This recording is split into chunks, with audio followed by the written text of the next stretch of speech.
Tu veux réduire ta consommation de sucre mais tu ne sais pas comment t'y prendre, tu as déjà essayé d'arrêter mais tu craques toujours au bout de quelques jours. Pas de panique, aujourd'hui je vais te partager 5 étapes simples, efficaces et durables pour te sevrer du sucre sans frustration. Et surtout sans tomber dans les extrêmes car l'idée n'est pas de tout supprimer mais de retrouver un rapport sain avec le sucre. Allez, on y va. Il existe deux grandes approches pour se déshabituer du sucre. Le sevrage total, on coupe tout du jour au lendemain. Et en deux, la diminution progressive. On réduit petit à petit.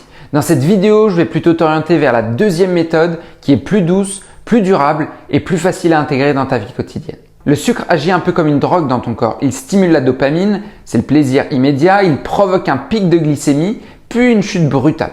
Envie de sucre à nouveau par la suite. Donc les résultats, tu rentres dans un cercle sans fin où tu manges du sucre, tu culpabilises, tu veux te rattraper, puis tu recommences. Pour s'en sortir, il faut agir en conscience et non en restriction. Et c'est exactement ce que je vais t'expliquer maintenant. Mais avant de t'expliquer les 5 étapes, je me présente, je m'appelle David Guez, je suis coach en sport et nutrition pour les femmes de 45 à 60 ans. Au démarrage, j'ai aidé ma maman à atteindre ses objectifs pour perdre du poids, perdre de la masse grasse, diminuer ses douleurs, retrouver de l'énergie.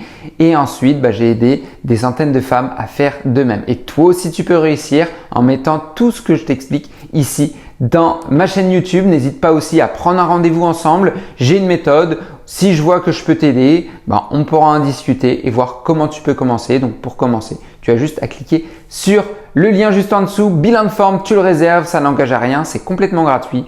On discute ensemble et on voit comment je peux mieux t'aider. Allez, c'est parti pour les 5 étapes. Première étape, il faut identifier la compensation. Demande-toi qu'est-ce que je cherche quand je mange sucré. Est-ce que c'est du réconfort? Est-ce que c'est du calme? Est-ce que c'est une évasion? Est-ce que c'est combler l'ennui ou la fatigue? Comprendre ce que tu compenses, c'est la première clé pour reprendre le contrôle. Étape 2, conscientiser ta consommation. Pendant une semaine, note tout ce que tu consommes de sucré. Bonbons, sucre dans le café, biscuits, yaourts sucrés, etc. Tu vas être surprise de voir tout ce qui contient du sucre sans t'en rendre compte. Le but ici, ce n'est pas de juger, mais de devenir consciente de ta consommation. Troisième étape, lister tes plats et desserts favoris. Plutôt que tout supprimer d'un coup, fais une liste de tes aliments sucrés préférés. Quel dessert tu aimes vraiment? Qu'est-ce qui t'apporte du plaisir? Tu verras que souvent on mange du sucre par automatisme. L'idée ici, c'est de garder du plaisir, mais de le choisir en conscience. Étape numéro 4, préparer tout soi-même. Le sucre industriel, il est partout.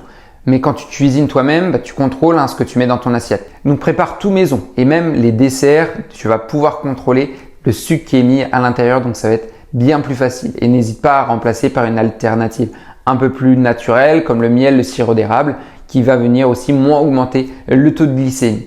Et ça, c'est un vrai levier pour retrouver le goût naturel des aliments au final. Cinquième étape, c'est de finir ses repas satisfaites. Beaucoup de personnes ont envie de sucre juste après le repas. Souvent, c'est parce que on n'a pas assez mangé, pas assez de nutriments, pas assez de protéines ou pas assez de céréales, pas assez de bons gras. C'est juste que tu n'as pas assez mangé nutritivement parlant. Pas forcément en quantité, mais de manière nutritive, c'est ce qui nourrit ton corps. La clé ici, c'est de finir chaque repas en étant vraiment rassasié et satisfaite. Donc ça entraîne moins de frustration et du coup moins de tentation. Et surtout, n'oublie pas, plus tu t'interdis quelque chose, plus tu le désires. Le cerveau adore la rébellion. Alors autorise-toi à manger sucré de temps en temps, avec plaisir et sans culpabilité. C'est cette relation apaisée avec le sucre qui t'aidera à t'en libérer pour de bon. Tu vois, se sevrer du sucre durablement, ce n'est pas une question de volonté, mais de stratégie consciente. Si tu veux aller plus loin, je peux t'accompagner avec ma méthode qui est personnalisée. Comme je te l'ai dit, tu as juste à réserver un bilan juste en dessous, tu cliques dessus. Ou alors, si tu souhaites aller plus loin et mieux comprendre